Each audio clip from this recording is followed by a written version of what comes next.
तो एक स्टॉक था जेपी एसोसिएट, जय प्रकाश एसोसिएट्स, 4% गिरा था, दिन के लोस पे जाके बंद हुआ था। कुछ तो भनक लग गई थी बाजार को, पर अपडेट शाम को आया।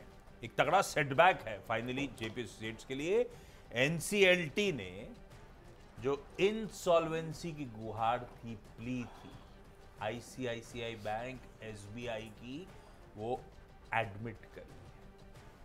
भाई इस कंपनी के बुक्स पे 17,700 करोड़ का प्रिंसिपल का उधार है। कुल आउटस्टैंडिंग डेट 29-30 हजार करोड़ की है।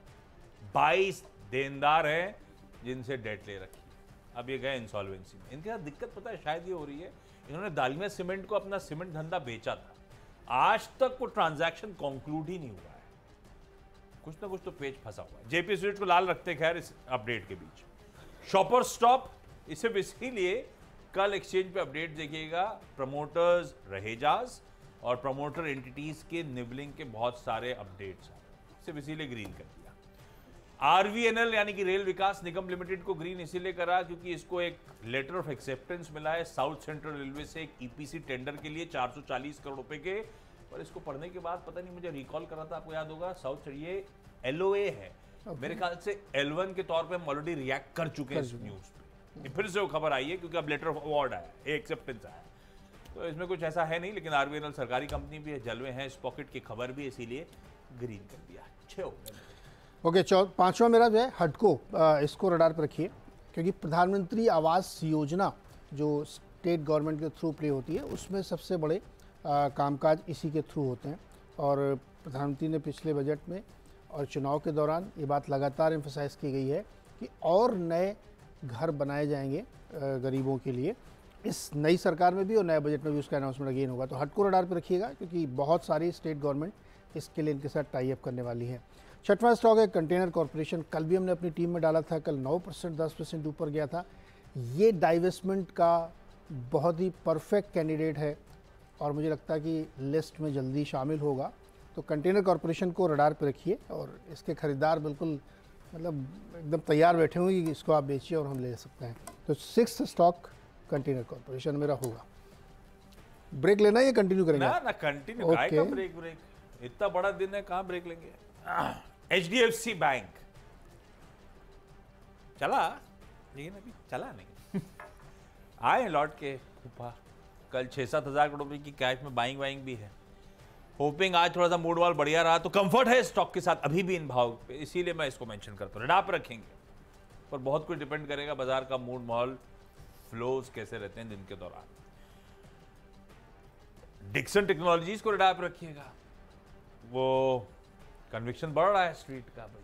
अब कल भी दिन के हाईस पे जाके बंद हुआ। वो PLI VLI production linked incentive schemes यही सरकार कंटिन्यू कर रही है, पॉलिसी कंटिन्यूटी। तो सबसे बड़ा फायदा तो पीएलआई का इसी कंपनी ने उठाया था, mother of all contract manufacturers. EIL और एनबीसीसी मेंशन कर रहा था, ईआईएल तो इनके पास चला गया। ये दोनों स्टॉक्स, एनबीसीसी भी इसीलिए था क्योंकि अब स्ट्रीट बेट कर रहा है फिर से ये सरकारी कंपनीज के केपेक्स पे, उनके कैपेसिटी एक्सपेंशन स्पेंड्स पे, इसीलिए भी स्टॉक शायद रडार पे। और ये दोनों कंपनीज, ईआईएल ये सारी रिफाइनरीज से, ओएमसी से, उनसे धंधा बटोरती है। एनबीसीसी ज्यादातर सारे सरकारी कॉन्ट्रैक्ट, स्टेट गवर्नमेंट्स के हों, सेंट्रल गवर्नमेंट्स के हों या सरकारी एंटिटीज के हों, ये बटोरती है। इसीलिए मैं ग्रीन रख रहा था। खैर एनबीसीसी अब ग्रीन रख दीजिए, ईआईएल तो ऑलरेडी चर्चा में आ गया है। और लास्ट फिर एक खबर वाला स्टॉक ले लेता हूं। सीमेक नाम की कंपनी ऑफ हाइस ट्रेड कर रही है। कल इनकी जो वेसल डिप्लॉयड थी, अपडेट आया सऊदी अरेबिया में, उसका एक्सटेंशन भी हो गया है, प्लस जो चार्टर रेट्स थे उसमें सीमेक SEAMEC के चार्टर रेट्स भी बढ़ गए, तो उसको ग्रीन कर देते हैं खबरों वाला स्टॉक के तौर पे। ये लीजिए आपकी स्क्रीन पे हो गए 10 पूरे। ओके, तो नेक्स्ट 4 आपके बचे। हाँ, इंडियन बैंक और जेके बैंक, तो सरकारी बैंकों को ध्यान पर रखिएगा। इंडियन बैंक मुझे सबसे स्ट्रांग लगता है PSU बैंकों में, तो इसको रडार पर जरूर रखिए। कल भी इसमें अच्छी तेजी बनी है। तो 2 ये और 2 अडानी ग्रुप के स्टॉक, अडानी इंटरप्राइजर और एनर्जी, क्योंकि अब किसी भी रीजन से हो लेकिन ये पूरा ग्रुप तोड़फोड़ तेजी दिखा रहा है। और एनर्जी खास तौर पे रडार पे रखिएगा क्योंकि इसमें बहुत सारे डेवलपमेंट पावर सेक्टर के जो हो रहे हैं वो इस स्टॉक के थ्रू प्ले होते हुए दिखेंगे। तो 10वां स्टॉक अडानी एनर्जी होगा यहाँ पे। मेरे भी 10 के 10 पूरे वर्मा जी। अब देखिए, ध्यान रखिएगा, थोड़ा सा इंटरेस्टिंग दिन होगा। हु नोस किस तरह का काउंटिंग के रुझान आने शुरू हों, किस तरह का इवेंचुअल वर्डिक्ट आए, तो ये सब देखते हुए भी फाइनली आप अपने फाइनेंशियल एडवाइजर से कंसल्ट करके स्टॉक्स पे दाव लगाइएगा, या तो साइड लाइन में बैठ के एंजॉय करिएगा। लेकिन जो स्टॉक्स रडार पे अलग अलग रीजन से, उसको रिकैप कर देता हूँ आपके लिए। जो 10 आज मैंने चुने थे उसमें ज़्यादातर खबरों वाले रखे आज मैंने। कल वो अपन ने पॉलिसी कंटिन्यूटी वाले स्टॉक्स की चर्चा करी थी, आज खबरों वाले। जी एंटरटेनमेंट इंटरप्राइजेज, परसों बोर्ड बैठक, फंड रेजिंग पर, और ये कह रहे हैं इक्विटी